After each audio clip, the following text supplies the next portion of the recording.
So I decided to do this recording. This, by the way, is our 2025 consulting brochure, just to give a sense of what we do as a firm. We have issued already the section that talks about the trainings that we do, but this is going to be very much focused on the consulting, particularly because I think not as many people are aware of what we do on the consulting basis, because most of the work we do is confidential and it's on client basis. Yeah, so a little bit about who we are and what we do. Sola Abulu Associates was established in January 2020 as a strategy and communications consulting firm, like I had said, after 22 years of my working for a major international oil company in Nigeria in various roles around external relations, public relations, communications, that kind of thing. We operate at the nexus of strategy and communications. I always try to make that distinction because the three things that we do, everything we do, falls into the bucket of strategic communications, organizational effectiveness, and reputation management. And that also requires a strong understanding of business context, of business strategy, as well as organizational strategy. So we help organizations to locate and operate in that sweet spot where strategy and communications collaborate to identify and frame the nature of a problem, find solutions, and resolve for the benefit of the collective or the individual, or as the case may be, or the organization or the business. So we are not just a strategic communications consulting firm, but we connect strategy with communications to deliver measurable results for our clients in the public and private sector. And I'll show how we do this in the following slides. So our consulting arm works with businesses and brands and institutions to activate performance management, productivity programs, business delivery, and agenda setting initiatives through the strategic use of communication. This may, it cuts across a number of things. I would talk about it in 3 points: research-based work that actually provides strategy solutions around the spectrum of brand reputation, issues and crisis management, reputation management as a whole, organizational effectiveness strategy as well as operating frameworks that enable teams and leaders to be able to put in, build structure and process into the way in which a team works, and ensure that there's leadership, there's task transparency, and there's clarity around roles, responsibilities, and that people have the skills, the competence, and the expertise to be able to deliver as promised. We deliver when we help organizations develop operating frameworks. The whole idea is to ensure that your organization is not built around individuals, and that regardless of who you have in role at any point in time, you have structures and processes that would outlive the individuals that are currently in role, and they are embedded, and they ensure that delivery is predictable, and it is set, and performance is set at the level that you would expect. So these are really, I would say, services that we provide to leadership and management teams to enable them to have a better line of sight over what's going on within their organizations, and ensure that at the end of the day there are no surprises in terms of performance, productivity, and delivery. So here we talk about our values, and I think it's just important to say this, that business ethics is a really strong thing to us, and that is why we're very careful about the kind of work we get involved with. We subscribe to the International Association of Business Communicators Code of Ethics. We are committed to honesty and integrity, and ensuring that our actions as advisors provides brings trust and respect to the communications profession, and just to business ethics and practice as a whole. We do not believe in PR spin, deliberate misinformation, or disingenuous communication. We believe that it is possible to effectively manage reputation and resolve complex issues and crises in an ethical and sustainable manner by doing the right thing and proactively and responsibly communicating and engaging about progress, dilemmas, lessons learned, areas for improvement, challenges, that kind of thing. And this is our approach to strategic and sustainable communications. We do not kick the can down the road and, in trying to solve one problem, create another problem for you in future. But we do make sure that the solutions and the strategies that we recommend are such that will keep you in business now and even into the unforeseeable future. And I'm sure you'll be wondering, how is this done? In terms of research, there are a set of research pieces of work that we've done for different clients at different times. And this is just a run through some of them. So sometimes we've helped clients do brand audits when they need to have a refresh. We've conducted audits to sort of like find out what needs to change, what's going on within their sector, and that kind of thing. What's the internal perceptions around it? What are the external stakeholder perceptions? What is the case for change? Is there a case for change? And if there is, how much change are we looking at? And we help to build a structure for what that change would look like, and help management make that decision in a very proactive way, bearing in mind what they want to achieve. We've also done brand and reputation surveys, which is also feeding into understanding how your brand is positioned, how it's perceived, and what you need to do to make things different. Employee engagement surveys we've done as well. Social media digital footprint audit. Typically, we do this for almost every client that we walk in straight out of the door, whether requested or not, because that gives us a sense of what what their what their position is in terms of online awareness and the general messaging and narrative that is out there about them, and how much they are playing in that space to make sure that what kind of role they are playing in that space. So reputation benchmarking study as well. So I won't run through everything. The organizational effectiveness survey is something that we do when there is a specific problem with a team or a department or a line of business that requires a little bit more insights around. And what we found out is that data really does drive decision making. And for many management teams, I think when they see the data played back to them, it's always it can be jarring, but I think it's very useful for people who are looking for data to drive decision makers or to drive consensus around the leadership team. Because you can ignore something, you can say it's just anecdotal, but when you do a survey of a knowledgeable pool of people and the data comes back resoundingly painting a very clear picture, then you really have to do something. So I really enjoy this piece of work. It's very tasking, but it's very fulfilling in that you actually come out with meat that makes it clear this is what we must do. So then it's then left for leadership to bite the bullet, and then take actions as required.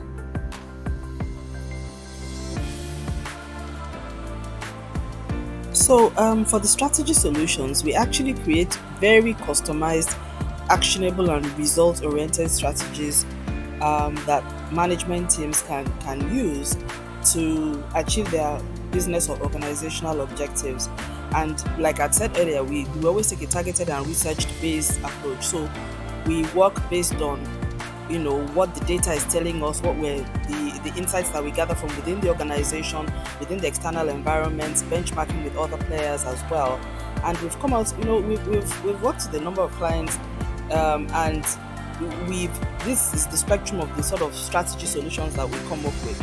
So for some, we've done change management strategy. In fact, some of these strategies, they've come as a suite of like one project or one piece of work. You may have about 4 or 5 bundles of strategies together, but I'm separating them because they are depending on the scope of work. That's what then determines what you do. So for some clients, you may just take only one strategy, but for some there will be several phases or interconnected strategies, but you're actually pulling different discipline areas and practice areas together. So this is an entire run through of the sort of strategy solutions that we've delivered to our clients over the years.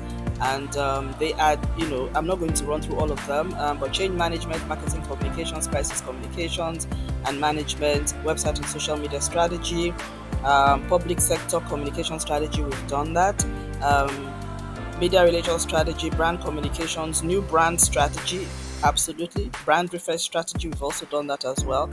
And like I said, it always starts off with the research element, and then you come up with the strategy solutions. But the most important thing, I always make this point, which is why I always am an advocate for strategic communications.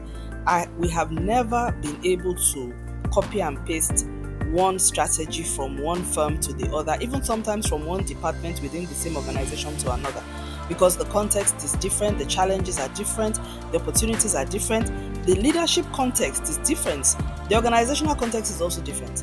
So everything that we come up with is based on a diagnosis of what is going on in that space, what that particular department or business is trying to achieve, where we think the stakeholder interfaces exist, where we also see that communications opportunities exist, and how we can ensure that we leverage on what needs to be said, who needs to be engaged, and what kind of messaging needs to be passed across to influence, to advocate, and ensure that we achieve our desired outcomes. So this again, we're now talking about the operating frameworks that we come up with. And this list, most of the frameworks, they're really basic things. There's the strategic communications framework, which we always apply for if we're helping to develop a communication strategy. That also has a communication strategy. We typically have the strategic communications framework as well as the stakeholder management framework. By the way, these are sort of things we teach in our courses, which we've talked about in our training brochures. Please get a copy of that if you need one. And then for change management, we also develop and deploy a customized change and transition management framework.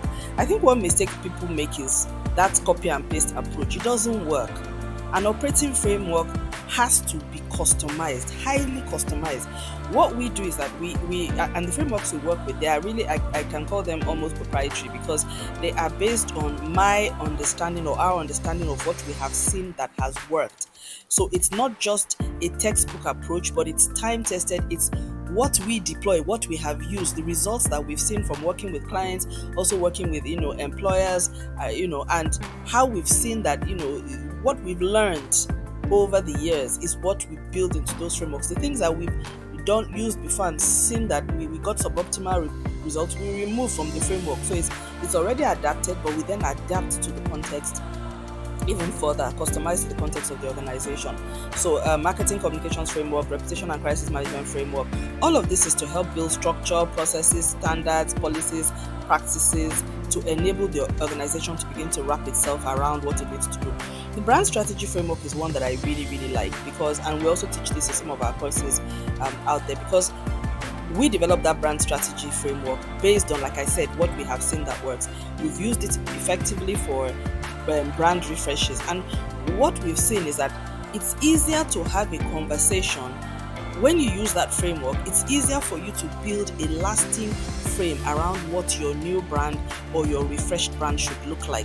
Otherwise, it's just going to be all over the place. And when that framework is applied, because you're asking questions, almost like in a question and answer basis, in a brainstorming session, it already has a framework of questions. You ask those questions. Once the leadership or the team or whoever provides those answers, we challenge the answers, we test the answers, and we agree. It is then very easy to hand it over to people who are going into the design process. They already have guidelines about what's the personality, what are the attributes, how is this brand going to serve the implementation of the strategy that we want to deliver. And this brings me to the next point, which I'm going to talk about, which is that for us at SA&A, everything that we do has to have tangible business impact. We are not in for strategic communications for the sake of communications. We are not into tick the box exercise. We play 100% in the strategy space, which is why you've not seen anything here around events or campaigns or that sort of thing. We are not into tactical communications. We are strategic communicators, and we focus primarily on the problem-solving part that enables a business to deliver on its promises, whatever the promises may be. We look for the communication gaps in that value chain delivery process, and we come up with a process, a structure, an engagement policy protocol that enables you to close that gap and achieve that objective. That's essentially what we do. So if everything is running well, then there's no need to call us. But if you come to us, that means that there is something that is not working, and we're going to help you find out what that thing is. And once we fix that problem, by God's grace, you will find out that there will be a result, not just in terms of communications, but tangible business results. I really want to make this point. Business results. And of course, because, like I said, we're a strategy and communications training and consulting firm, you now see why I emphasize strategy and communications. Because if I don't say that, people would think strategic communications, you can still be involved in events and campaigns. So we're very heavy on strategy. We really don't do that, the tactical side of communications. For some of the firms that we've worked with in the past, where we've come up with strategies, what we do is we then introduce partners that can then help with the implementation, and sometimes they themselves have in-house capability that can implement. We can help with the transition management into that implementation strategy, but the actual doing, the implementation happens. And like I said, we've had excellent results with this in the sectors that we've worked with. So because of the nature of the company operation firm that we are, and it's, very niche. I would say we have a very, at least up to this point, closed knit clientele space, although growing but still close knit. So very, very strong pull from the energy sector. We've done some work in the education sector as well, IT solutions, healthcare, professional services, and increasingly a lot of interest from the public sector and government. But we're also a bit, how would I say, we take on some of those works with based on whether we think it is something that we should be doing at that point in time. But I personally have done a lot of work in that space on a voluntary basis. But SA&A, yeah, we've done more of training and less of consulting. But I personally have done a lot more in that space, and that's public and the government sector space. And in all cases that we've worked with, every single one, there has been tangible structural process and business or organizational impact. In other words, there has been a tangible change. There has been a tangible, no, I'm not talking of communications change, I'm not talking of impressions, I'm not talking of likes or posts. I'm saying there has been change, in some cases even to the bottom line, and I will talk about this shortly. So in terms of impact, I mean, one thing that I would say, for some of our clients, we've seen enhanced brand visibility resulting in higher brand equity and value with tangible impact on the bottom line. Of course, I won't want to mention names, but the point is we've actually seen, and this is feedback we've gotten from clients when they've said this has made generated more interest, this has impacted us in terms of the value that we are able, the conversations we're called into, the kind of interest and investments that we have been able to attract based on having a more visible brand, improved reputation and higher local, regional and national profile that enable the delivery of strategic objectives. We've seen it with some of our public sector clients as well. Enhanced organizational effectiveness in terms of performance, management, collaboration, and business delivery with some of our clients that we've had in the IT solutions sector. Stronger internal alignment around the management of complex issues. This is very, very important. And we've seen this happen when we've gotten data, particularly with our data and research pieces of work, where it is easier to align the management and the board around a decision because there's data to support it, particularly in terms of brand, reputation, sometimes crisis management as well. So establishment of industry standard issues and crisis management capabilities, that's also something, enabling organizations to be better at what they do, particularly in the energy and related sectors, and to be able to be more resilient about crisis and proactive about issues management, particularly reputation issues. Also on marketing communications work, which we don't do often, but we've done some. We've helped to debottleneck the marketing and the sales funnel for improved results. And generally, I think this applies to all of our clients. We have been able to help our clients to have stronger management oversight and enhance, and provide valuable data for better decision making. So our clients are essentially the management and the leadership teams, and so far, thank God, we've had excellent results in terms of business and organizational impact, bottom line impact in many cases as well.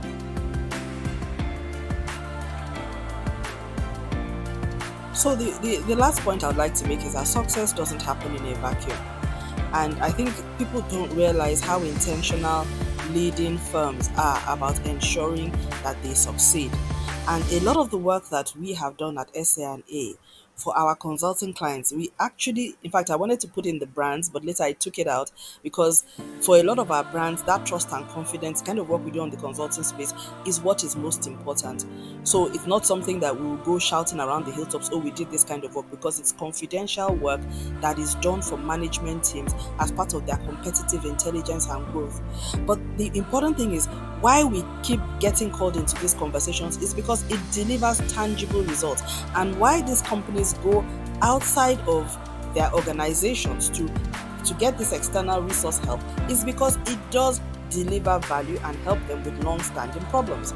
So I would end this by saying, if you need or you think you need a more effective organizational brand positioning, reputation or issues crisis management, or corporate or institutional communications and stakeholder management strategy that delivers tangible results in terms of business, productivity, profitability, management, culture, organizational effectiveness and efficiency, perhaps we need to have a call with you. If it involves people, it involves stakeholders, and you require people to be able to influence and advocate and transform how people work under certain conditions in a particular way, then we might be able to help you. Thank you.